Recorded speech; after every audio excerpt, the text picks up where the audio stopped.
welcome back. I know y'all missed hearing my voice, all 9 or 6 or 2 of you. Nonetheless, if you listen, I really appreciate it. I live with my thoughts and my voice 24/7, so I know listening to me can't be easy. So I appreciate it.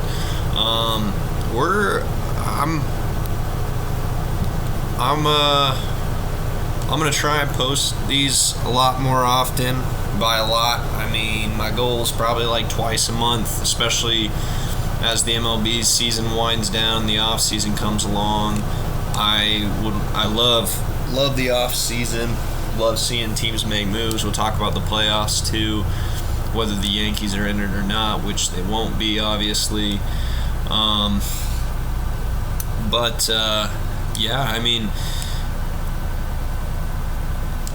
It's been quite a while. It's been about July, June, May, April. It's been about 4 months since I recorded one, or maybe more.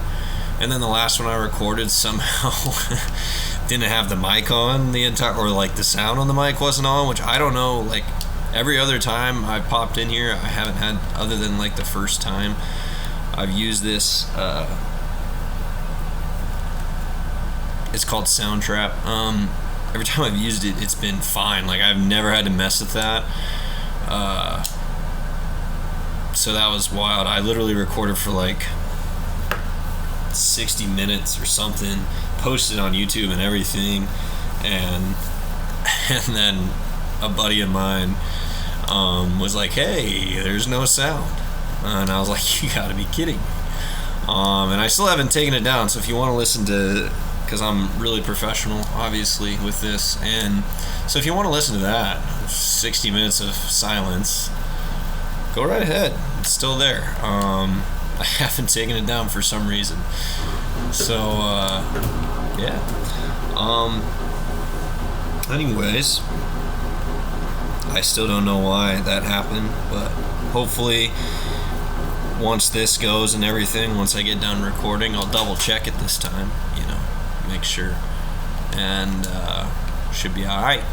So, my temporary name for this, I'm going to call it Cutty's Corner for this podcast. Obviously, just a refresher, talking about the Yankees and the Hawkeyes. I'm also going to talk about the Cyclones. And then I did want to talk about the Chiefs maybe a little bit more, but we'll see. I mean, those will be fewer.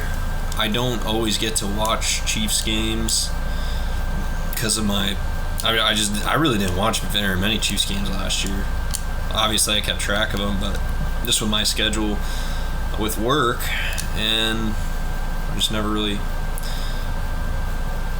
got around to it a lot.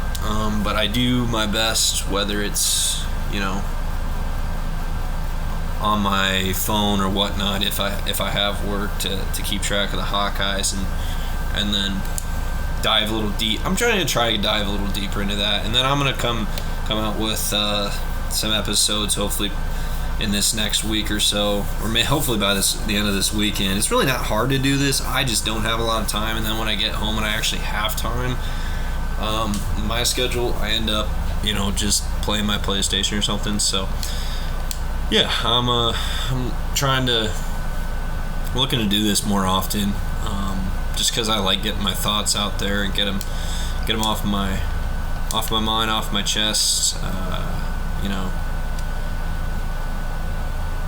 So even though they're not worth much, I'm gonna give it a go. But this episode will be all about the Yankees. Maybe I'll mention the rest of the MLB a little bit.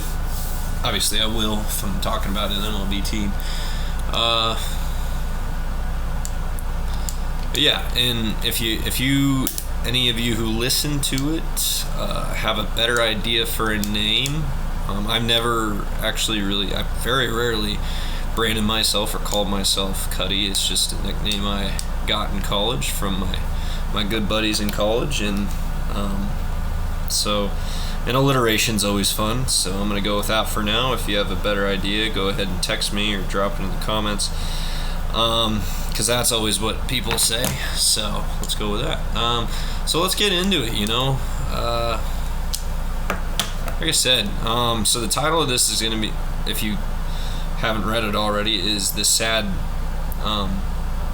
state of the Yankees, because, well, not only are they last in the division and 4 games below 500 here midway through August, actually 2/3 of the way through August, and like 10 games back from the wild card right now, I think. 8 straight losses, 9.5 back from the wild card, 8 straight losses. I mean, it's terrible. I mean, they're looking to have a losing season for first time since I don't actually know, to be honest. 91 maybe,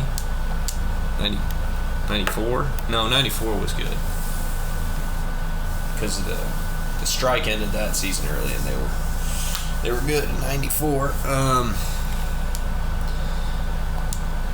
So one of those early 90s teams were bad. And I know 2008 they missed the playoffs. That was the last time they missed the playoffs. And then they went on to win a World Series the next year. But that's because it was a big free agent class, and they went after... They already had a good core, obviously, with Derek Jeter and A-Rod and Robinson Cano, Jorge Posada,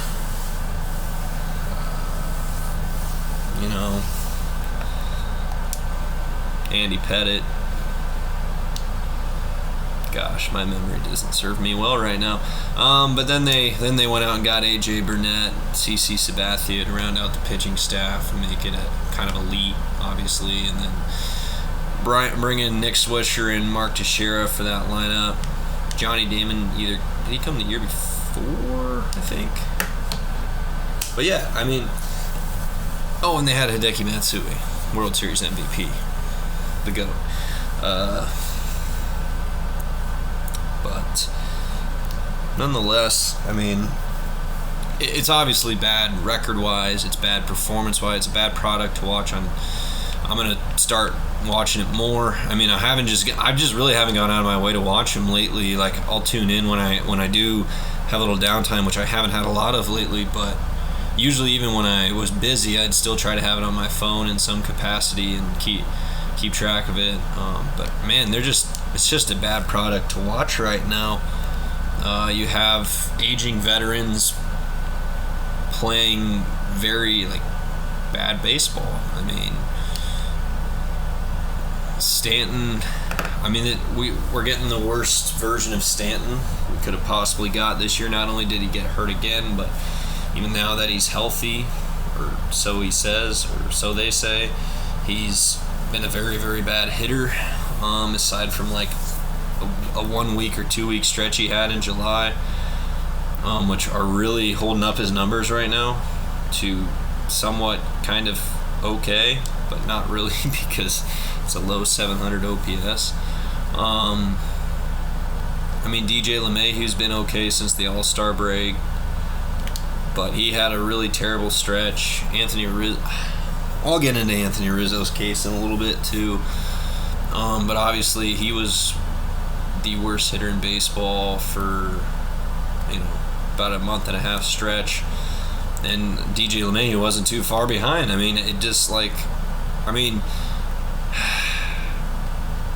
LeMahieu is so interesting. He's played through injuries the last 2 seasons for this one. So we're like, okay, well, maybe this is finally the year. He's coming into the season healthy, apparently, but he never actually got surgery on his toe last year. But 2019 and 2020, he was top 5 for the MVP, put up phenomenal numbers. Of course, those were juice balls, so that had something to do with it, of course.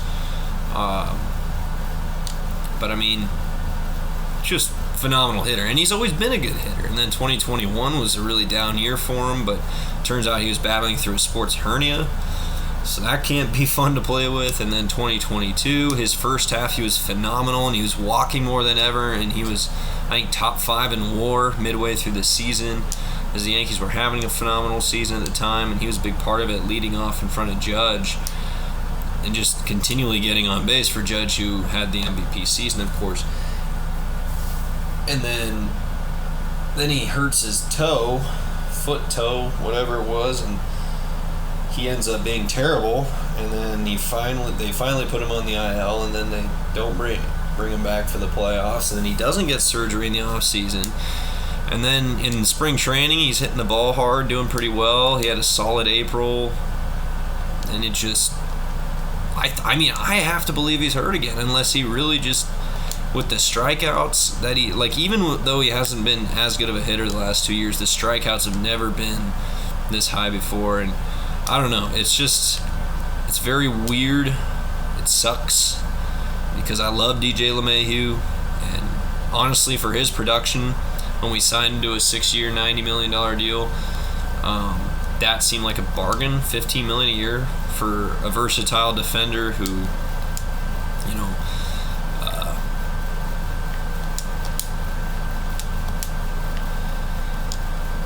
is a very, very good hitter and really helps balance out our lineup as far as contact and on-base code, but just hasn't been that way the last 2 years. He's been a just about league average hitter, slightly above league average hitter the last 2 seasons, playing through injuries. So we're like, all right, he's healthy, you know, maybe we'll see that good version of DJ LeMahieu. Who knows? But we didn't. I mean, we saw an improved version for about a month. Like, it was good, not great. And then, you know,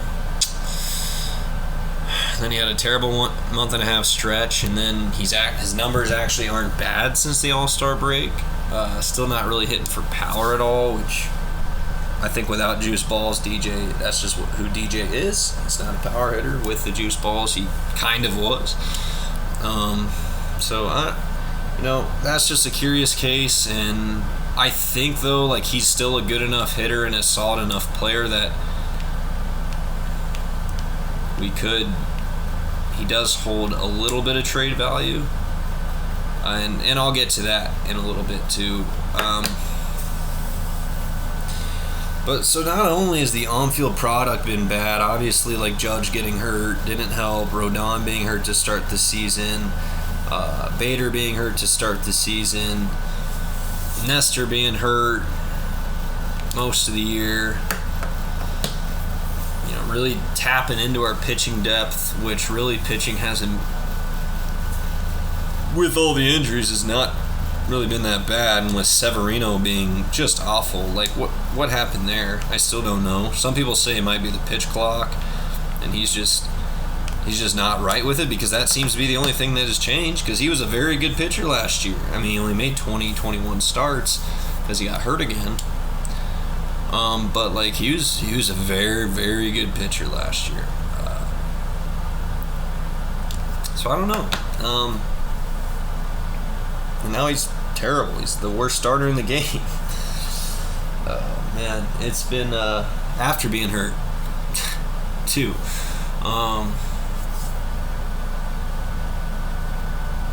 And yeah, I don't see the Yankees bringing him back after this year. I think what would be just typical is that the Rays sign him on a cheap 1-year deal, a little 1-year prove-a deal, like $10 million or something, similar to what he's making now, and then they, you know, fix him, and he becomes a stud, and then he gets a huge payday for a different franchise.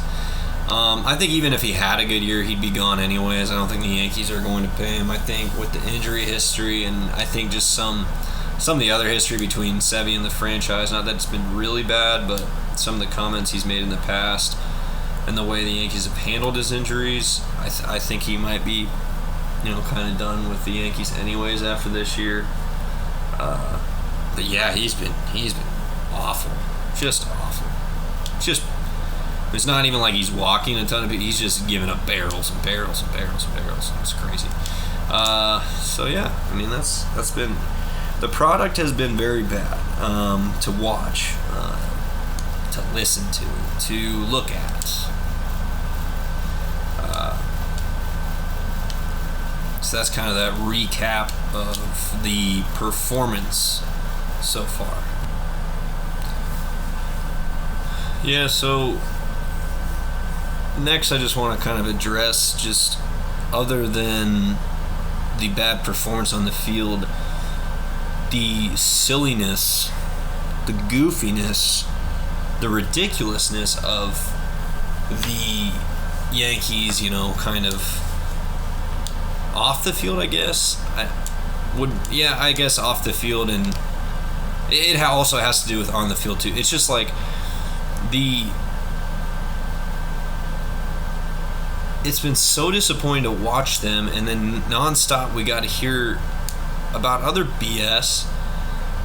I mean, and the Yankees are supposed to be this great, professional, buttoned up franchise, everybody hates them because they're so bland and so boring, no nonsense type of stuff, Jeter type of stuff, and I'm fine with that. If you're gonna keep that, if you're gonna keep all those policies, if you're gonna keep that vibe as a franchise, I'm perfectly fine with that, as long as you stay the course. But then, I mean, at the end of the day, I think Hal, the owner, Hal Steinbrenner, just honestly cares only about making money, and he does not really truly care about team success. Because obviously bringing Aaron Boone back, I mean, just why? Like, not expecting you to, there wasn't a ton of great options out there, but Bruce Bochy was out there. Maybe he didn't want to manage for the Yankees, I don't know, but he was out there, and the Rangers got him, and look how good the Rangers have been. You know what else the Rangers do? Spend a shit ton of money. And you know what the Yankees usually do when they're good? Spend a shit ton of money. And yes, you're like, well, they still have the biggest payroll. Yeah, because they re-signed Judge, and they already had Stan on the roster. They signed LeMahieu a few years back. They signed Cole a few years back. It's been like one of these big signings at a time, because I think Cashman's so nervous of another Jacoby Ellsbury situation, and he passed on Cano that year to sign Ellsbury to a big deal, and obviously Ellsbury blew up in his face. And I know Cano has had his issues with obviously injuries and then steroids multiple times. But at the end of the day, Cano was, when he was on the field until, the last few years, extremely productive. Oh, and by the way, a frickin' lefty, which the Yankees just have none of anymore. Because you look at 2009 when they won their last World Series, what did they do the postseason, the off season before? Cashman went out and spent a bunch of money. Obviously, he had to get the okay from... I'm trying to remember because Steinbrenner died George Steinbrenner, the dad, the boss, he died in 2007 or 2008, I believe. So I don't know if Hal was the majority owner right away. I should probably know that, because I think Hal's brother died somewhat recently. So I don't know if they were shared owners, but anyways, I mean, they just went out and bought they bought a championship in 2009. I'm fine with that. You have the money to do it. You have that competitive advantage that MLB gives you by not having a salary cap. And then, and so go take advantage of it. Do it. But yeah, and it's crazy to me, I guess, that Cashman wants to build the roster on trades, because that's fine, and he's made some really nice trades and some really nice finds with his under the radar trades. I think he's done a very good job of that, obviously, with some bullpen finds and the Luke Voits and the Gio Urshela's, and obviously those didn't produce championships or anything, and that they won't. Because, yes, they're a good story and a nice piece to have on your roster, but they're never going to produce, most likely never going to produce, a championship. when you get, the Didi Gregorius trade was nice. Todd Frazier, David Robertson. That was actually that was a nice trade. The Yankees were surging at the time, to the surprise of everybody, and they needed some more veteran presence on that team and some more help in the bullpen. That was a good trade, and you had Robertson for another year after that, and I think they had Todd Frazier for another year after that too. But I don't know. It's just, and then they got so right-handed too. It's just crazy, and I still I'm still okay with the Giancarlo Stanton trade. Yeah, it hasn't worked out, but we gave up nothing for him, and they're like, well, you could be like, well, the money's way too much for his production and his availability, and well, yeah, in some cases that's true, but when you look at salaries today, it's not that bad of a salary. It's bad when he doesn't play very many games, and then when he does play, he's playing like this right now. But most of the time when he's on the field, he can go on stretches where he is literally the best hitter in the game. He's so locked in. He ends up being just crushing baseballs left and right. And I don't mind that trade, but you have to supplement more lefties in the lineup if you're going to make that trade, and they didn't. And they had a perfect opportunity to do that the next offseason and go sign Bryce Harper. And I think that is the biggest free agent miss. Obviously Ellsbury was a terrible signing, but I think or at least not going hard after Harper, because to me it really didn't seem like they went hard after him at all. I think they went kind of hard at Manny Machado, which also would have been cool. But at the same time, Machado, as we can see, I just don't think he's really a championship player. He's super good. He's he's a top 3 third baseman in the game, but I think whether it's he's definitely not a leader, clubhouse leader or anything. Padres clubhouse has been a shit show. And Tatis probably has to do with that too. But Bryce Harper, man, he's such a gamer, and I don't know why. I think maybe it's just all the hype around him. And I was not as baseball knowledgeable as I am now, I guess. Not to brag or toot my own horn there, but as far as knowing stats and stuff and what stats are maybe more important back in the day, but I also just in general never really like to be joining a hype train too often. I always like to be a different direction, I guess, not going. And I felt all the hype, for a lot of years, and I always was, maybe because they always did the comparison between Mike Trout and Bryce Harper, and I was maybe more of a Mike Trout fan, which wasn't fair to Harper, but I always thought he was maybe overrated, especially in his contract year. He wasn't he's still really, really good, but I think he was kind of, maybe he wasn't dogging it a little bit, quote unquote, just to stay a little bit healthy for his contract year. But man, that contract looks like a bargain. I know it was 13 years, which seems really far too long, but he was 27 years old. And I think what you can see, and obviously he's been through some injuries, but man, he's so good. He's clutch, and he just makes sense as a Yankee. I could be wrong on this, but I remember there being something about him being willing to play first base for us, and I definitely could be wrong. I should probably look that up before I just state it, but I think that's the biggest free agent miss for Cashman, was not signing Bryce Harper, and maybe or not going harder after him. Just accepting that there's no room on the roster for him because we had Stanton and Judge, I think is just ridiculous, because he is an elite left-handed hitter, maybe the best in the game. Well, what was the best in the game? Ohtani is probably the best in the game now from the left-hand side.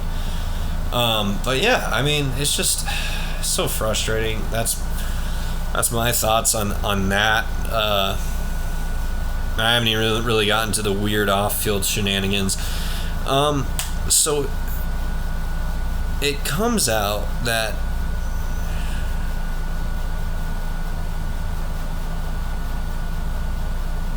I think all the Yankees pressers are really painful to hear. It's just everybody saying the same thing and like acting like they were not, no urgency.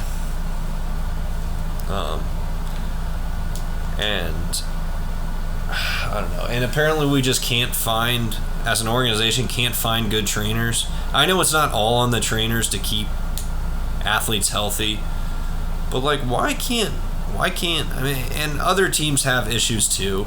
Like the Rays' luck with injuries is probably just as bad as the Yankees. But look at them, they still manage to be better than the Yankees for the last however many years, 4 or 5 years. But yeah, it was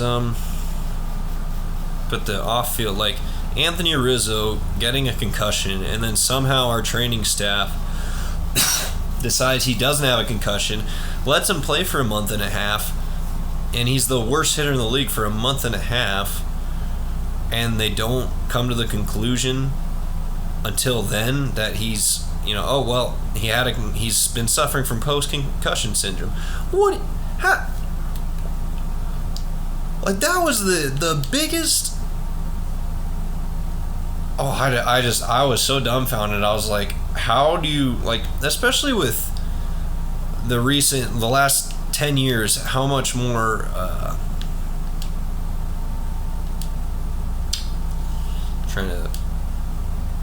how much more involved the media and the health landscape is involved on concussions, and how much more data and research goes into that kind of stuff. It just mind-boggling that they just, they let him keep playing. I don't understand it. And then they're like, oh yeah, your reaction's not normal, man. It's like, no shit, he's batting like 120 for the last month and a half. He's been the worst hitter in the league, and he went from being one of the best first basemen in the league offensively for the first month and a half of this first 5 or 6 weeks of the season to being the absolute worst hitter in the game for a month and a half. Like what are we doing? And then not only that, but then this Yankee team that supposedly is the professional, shave, no beard, no facial hair other than a mustache policy, buttoned up, no nonsense, gets the freaking jersey patch, Star Insurance, like, and it just looks ridiculous. Like, I love jersey patches, like when they're commemorating somebody, who maybe have passed away in remembrance of them, or like in some sort of franchise anniversary. Maybe it's a I don't know. Maybe it's a Memorial Day patch, 4th of July, 9/11, something like that, 9/11. I don't know, but something like a patch commemorating something. But nothing has been like. One of the more frustrating things in the last few years in sports is the frickin' advertisement jersey patches. They look terrible on a jersey, and they don't go with the jersey. And it just proves that, the owners are so greedy, and that's obviously such an obvious thing to say. Owners are greedy, rich people are greedy. But it's like, you are the owner of the New York Yankees, your chicken bucket is like $32. You have like some sort of burger, I think it's Wagyu steak burger, which is like $45 at Yankee Stadium. I don't know, I've never been. I do want to go someday, of course, but and I'm sure the tickets are pretty expensive day to day, and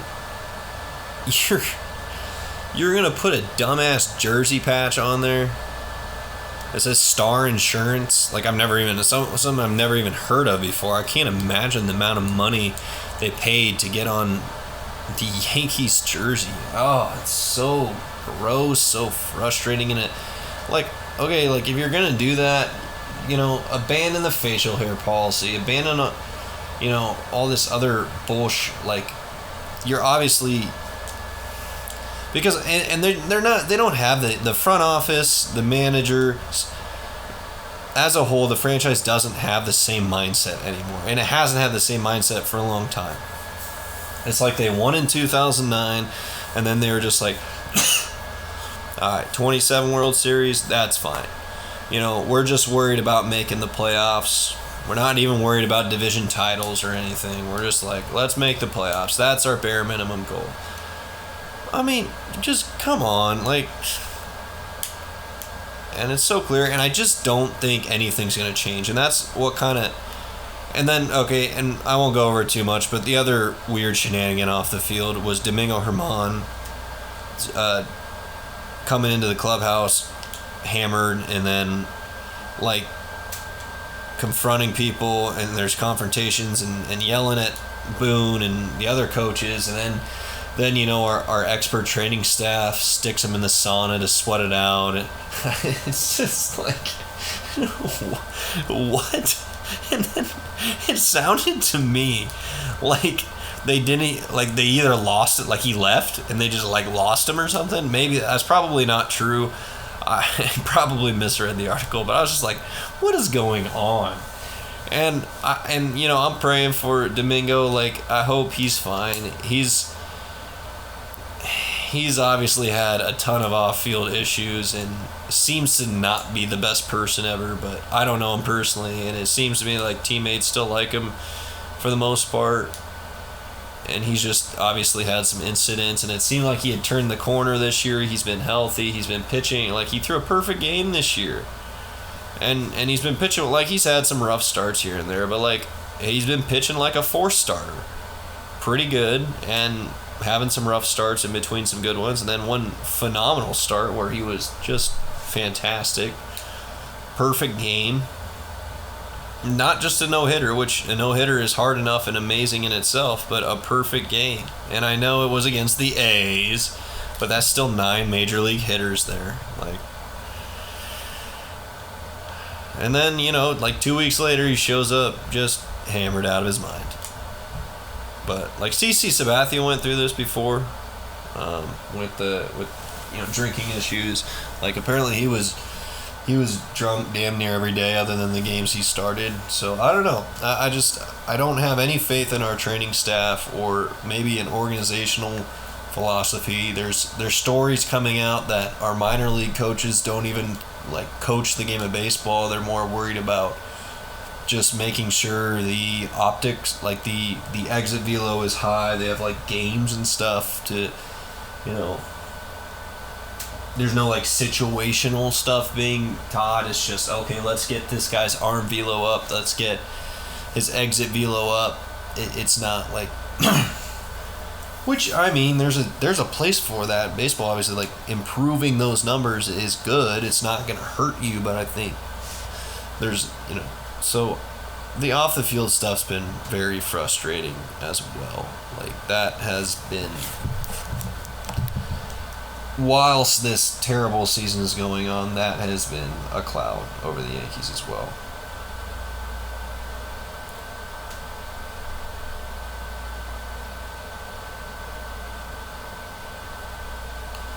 So that's the other kind of chapter of this. And the last little kind of segment I want to just go into is the fact that I just don't, you have the bad on-field performance, you have the bad off-field kind of BS going on too, from supposedly the best franchise,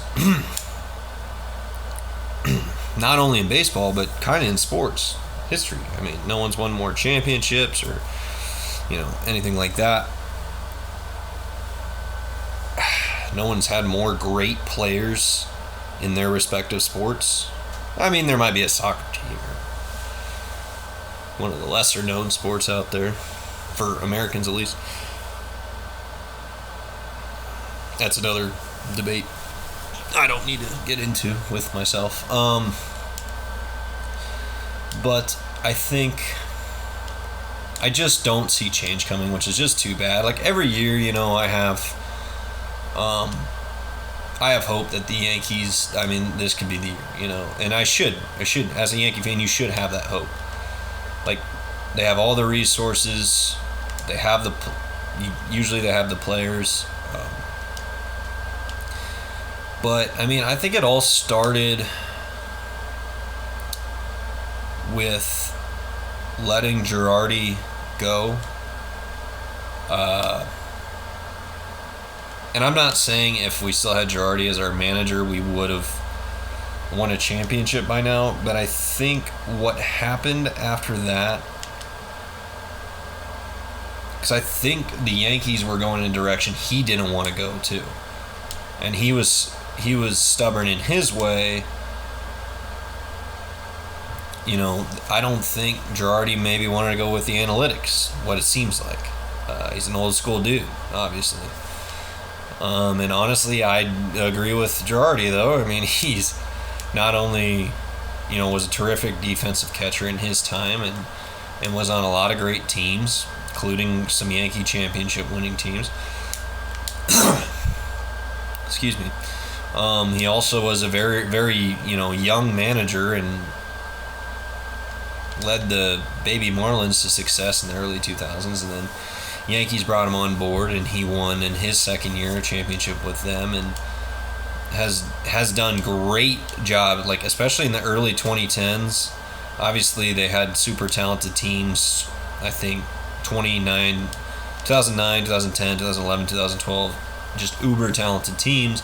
I don't think we ever really had enough like starting pitching depth and enough like great pitching, like other than Mariano in our bullpen and like David Robertson. I don't think our bullpen was very good during that time. But obviously having Mariano helps, and starters did used to go longer back then. But I think anyway, when we let Girardi walk, didn't bring him back after, we were supposed to be rebuilding in 2017, and and we ended up being one win away from the World Series against a team, the Astros, who cheated. And yeah, I'm still bitter about that. I'm trying to let go of grudges, but that one's hard.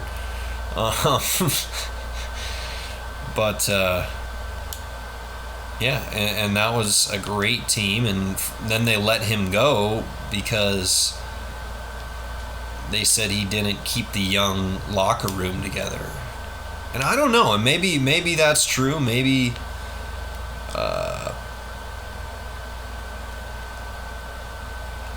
he really didn't connect with the younger players, even though he led that team to 103 wins. And yes, a lot of that was Judge hammering 52 homers as a rookie, and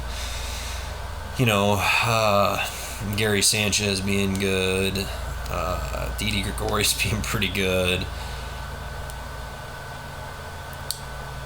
Gosh, who else was on that team? CC. Having CC and Brett Gardner on that team was probably humongous. And then that mid season, or I'm trying to think, was that Robertson trade? That was actually in 2018, or was it in 2017? I'm trying to remember that Robertson Frazier Canely trade was I think it was 2018. Anyway, I can look it up easily. I'm not going to though. But I don't know. That's 20. Like Girardi led him to 103 wins and didn't get brought back as manager because he couldn't connect with youth. But I think Cashman ownership wanted to go the analytics way, even though they were one win away from the World Series, doing what they were doing. Like I can't imagine him not like. I can't imagine a manager who doesn't connect with his players, and the team chemistry is just so good that despite apparently a rough relationship with his players, that they win 103 games in a season no one expected him to be good. And a team that really didn't have that great of starting pitching in 2017. Like, honestly. So I don't understand that at all. I really don't. That was because that was the reports. It was like Girardi doesn't connect with the young players. Okay. Well, guess what? We have Aaron Boone now, who all the reports always say, well, the players love him. The players love him. The clubhouse is great. Well, and guess what? We suck. and we still have come up short. So I think Boone was brought in to be a puppet for the front office. I think when they're creating a lineup day to day, that what happens is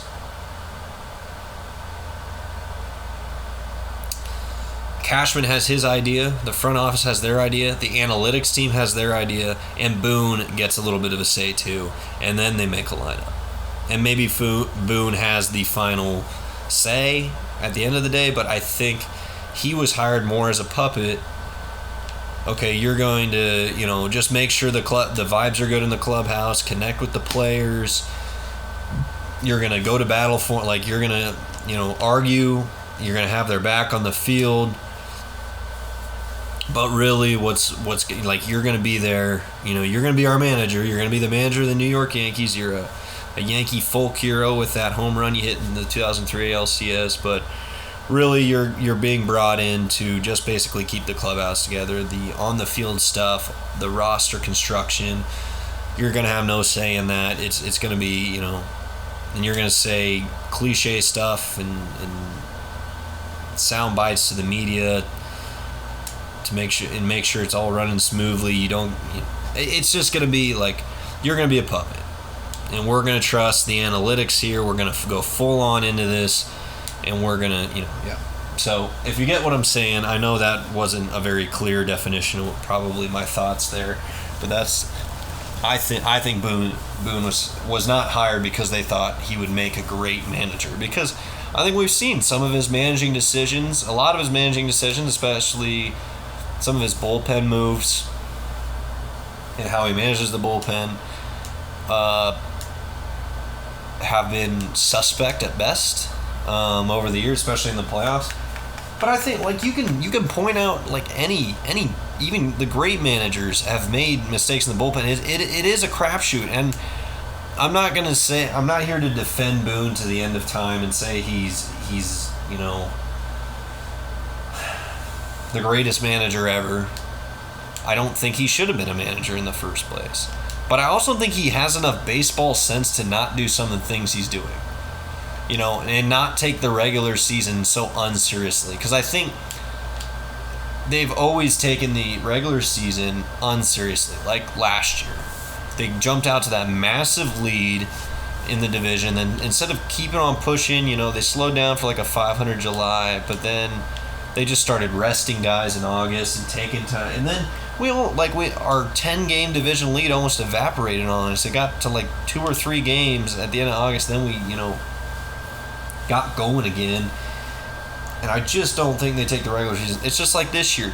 We've been on the brink of collapse all year long, and they're like, oh, it's fine. We're going to be fine. There's no sense of urgency. Just a terrible look.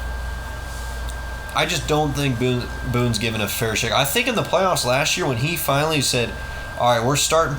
I think when Peraza started in the playoffs last year, I think that was him putting his foot down and saying, that's it. We can't have IKF playing shortstop anymore. The fact that IKF was playing shortstop all year long last year is still mind-boggling to me. I don't think because Boone, he's been around the game his entire life. He has a dad in the majors. His grandpa was a manager. He played baseball for 10 seasons or whatever. Has obviously been around some great baseball minds. There's no way he in his right mind would be let's keep rolling IKF at shortstop when he can't field a ground ball directly hit right at him at the shortstop position, is what I'm saying. I feel with his baseball background, Boone would have more sense than that. I think he was hired as a puppet. You're going to go out there, you're going to keep the clubhouse together. You're just keep the clubhouse together and have your players back. Have some fun arguments with the umpires, have some fun sound bites, and you're going to earn your players' trust. You keep that clubhouse together. We're going to worry about the lineups, the pitching decisions. You're going to follow our formula for this, because there's so many things, and how the Yankees manage their bullpen with never giving them a clean inning. And yes, I draw a lot of inspiration for this podcast from Talking Yanks, because it's a podcast I've been listening to for like 4 or 5 years now. Talk about the Yankees and John Boy Media. Good stuff. You should check them out. But yeah, I mean, the like the amount of times they have a reliever start an inning with runners on base, with inherited runners, is way more than everybody else. And then also having relievers go in, sit down in the dugout, and come back out for the next inning is more than everybody else. At least it was last year. I think the numbers aren't as bad this year, but still kind of similar. And I do kind of want Boone to get fired, even though I don't blame this all on him. But I kind of wanted him to go unfiltered and for an interview and full on spill the beans about what's going on with the organization. Because he does this weekly, interview with John Boy, Talking Yanks, with the John Boy Media guys. And I just, obviously, I don't listen to it as much anymore. It was cool at first. And some of the interviews, still have some nice content in them, but I still think that he's obviously holding back because he's not going to spill all the beans and everything. But if he does get fired, if they just, throw this season on him and throw him under the bus, which wouldn't be a bad thing, I think, if he got fired. But I still don't know why they signed him to the contract they did last season.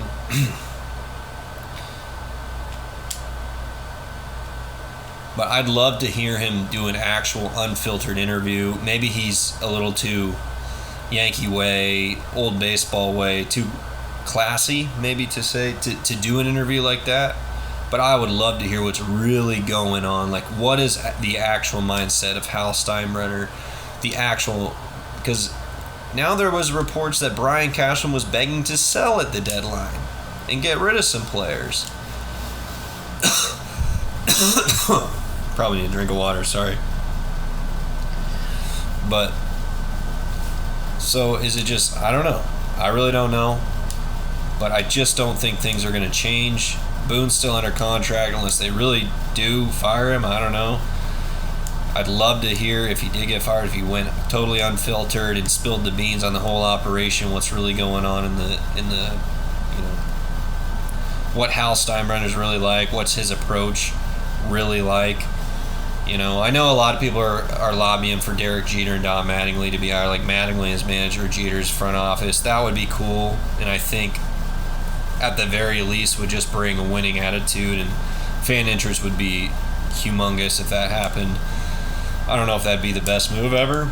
I'd love if they snagged a guy from the Astros or the Rays or the Guardians or the Indians or the Dodgers front office to be their GM. I think they should really revamp the whole staff, top to bottom, front office down, get rid of the analytics team. I'm not saying go hire a former, an old, I'm not saying go after a guy like Tony La Russa, or anything like that. I was all for, if they would have hired Bruce Bochy, I was all for that. If they would have done that, moved on from Boone and hired Bruce Bochy, that would have been sick. But anyways, I just don't see change coming. I think there's some moves you can potentially make. Take a page out of Steve Cohen's book with the New York Mets. Especially because they just called up some kids finally. I don't know. There's no reason for Oswald Peraza to be in AAA anymore. He doesn't have any rookie eligibility anymore. So there's no service time manipulation. Donaldson's been hurt. And I know IKF's been playing better and has been playing a pretty good third base because, wow, that's position he won a Gold Glove at. Wow, maybe you should play him there, not short. And I do like IKF, the utility player, a lot, and I love it. He's all Yankees, his attitude towards everything, accountability, all. that, but they also paying him $6 million this year, which is not utility player money. That's way above utility player money. That signing made no sense unless it was like $2 million or less. Anyways, the Yankees have some money coming off the books. Obviously, they can decline Donaldson's 2024 option that frees up $25 million. Who else? Wandy Peralta makes like $3 million. IKF's coming off the books. Sevy's coming off the books. Bader's coming off the books. I think there's going to be something like $50 million coming off the books. So yeah, you can. But also, you're the richest franchise, or the second most richest franchise, third, something like that. Take a page out of Steve Cohen, the Mets manager, or the Mets owner's book, and eat some money. Move off of DJ LeMahieu. And I really didn't think I'd be saying that. But the thing is, I think you have to trade either Gleyber or DJ. Glaber's younger. He's still only, I think, 26. And he's had a really nice season. But they're both right-handed and they're both infielders and they're both blocking younger players for making an impact. And DJ is performing worse. And I think he still holds enough value if you eat money on his contract. And I'm saying like 2/3 of it. Like there's $45 million left on his contract for 3 years after this year. Eat $30 million of it. $35 million. I bet if you eat $30 million of it and some team only has to pay him $5 million a year for the next 3 years, they would take that. So then, you're still paying for a player to play on a different team, but at least like you have a better chance of a better return in prospect wise or player wise, whether it's a bullpen arm or a back end starter or a prospect or prospect or two, like 2 C grade prospects or 1 B grade prospect for LeMahieu. Especially if he continues to hit as well as he has since the All-Star break, which hasn't been amazing, but it has been pretty solid. And I think, but Gleyber would be an easier thing to trade, and it sounds like they were shopping him for the second straight deadline. But I think if you actually go up to Gleyber and you're like, hey, dude, we're committing to you as our second baseman, or like we're committing to you as part of this team. You're going to be a second baseman / DH. And you just tell, because obviously, clearly, he's a dude that is a little bit of a head case when it comes to off-field rumors, because when he went through those rumors last year, he had the worst month of his life hitting-wise after he was having a pretty nice season and ended up having a nice season overall last year, August. If it wasn't for him being the worst hitter in the league in August, he would have had a phenomenal season. And then this year, the rumors started swirling again. He was hot, and then all of a sudden the rumors started going again that he was going to get traded. And he was bad again for like a week. And then now he's hitting well again. He's been our most consistent offensive piece all year. So it would make sense to keep him. But also, LeMahieu is a better defender and a little more versatile defensively. And Gleyber would net a better return as a trade. But I think you have to trade at least one of them. Clear a path for Oswald Peraza to get some regular playing time. And you have to get more lefties. And if that's signing Jock Peterson, if that's,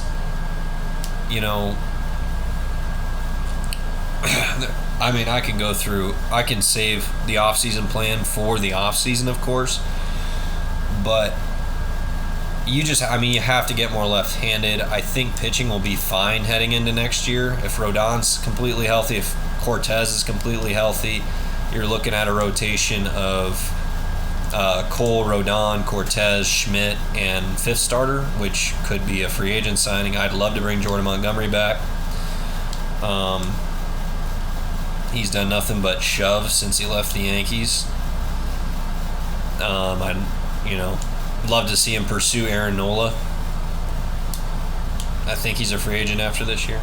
I obviously would love to see him pursue Shohei. I just don't think that's going to happen. I wanted them to get that Japanese left fielder who signed with the Red Sox. I think it's Yoshida's his last name. I wanted them to get him and Kodai Senga, who signed with the Mets last offseason. So then we had maybe entice Shohei a little bit more.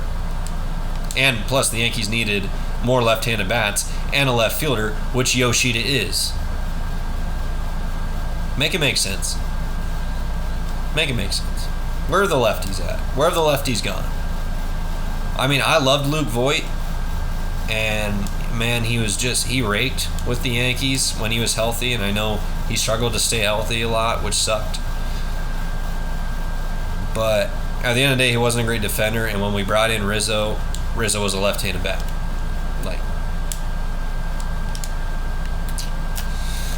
So I just, man, come on. Make it make sense. Bring in more lefties. I hope to see change. I just don't see it happening. I think the Yankees will be stuck in this state of, sticking with these guys. I think I'd love for them to move off Stanton.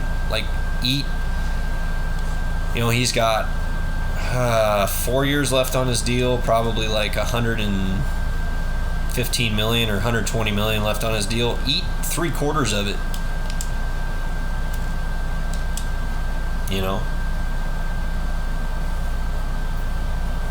Take what you can get. I don't care if you barely return a prospect.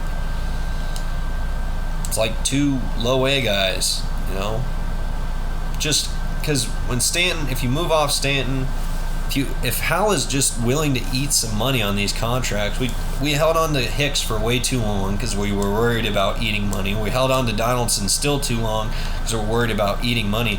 Just DFA the guys or trade them, eat the money one way or another. Eat the money to clear up space on the roster for more younger, dynamic guys and find some lefties. I know they found Billy McKinney, which they didn't really find him. They had him already in the system before.